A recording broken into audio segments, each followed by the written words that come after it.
종부세 논란이 좀처럼 거치지 않고 있습니다. 세금 부담이 커지면서 그 부담이 세입자들에게 전가될 것이라는 우려가 나오고 있습니다. 세금이 너무 올라 월세라도 올려야겠다는 반응들이 나오고 있다는데 실제로 가능성이 얼마나 있을지 윤선영 기자와 알아보겠습니다.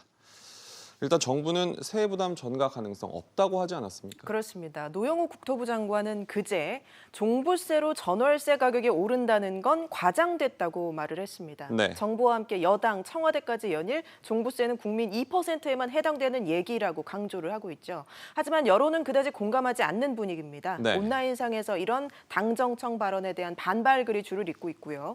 집주인들 사이에선 전월세 올릴 수밖에 없다는 반응이 나오면서 세입자들이 노심초사하는 분위기입니다.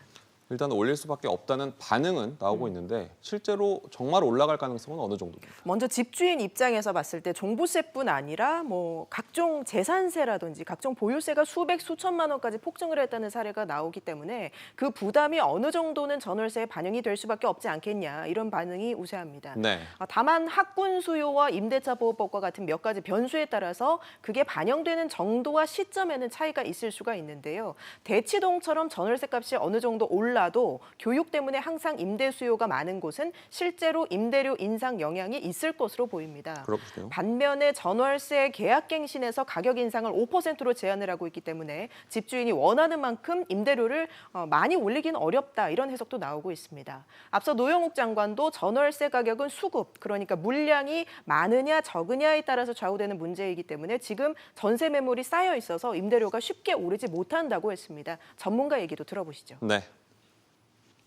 세 부담을 세입자한테 떠넘기기 위해서는 집주인이 우월적 지위에 있어야 가능하고요. 시세보다 너무 높게 세를 놓으면은 오히려 공실이 생길 수가 있습니다.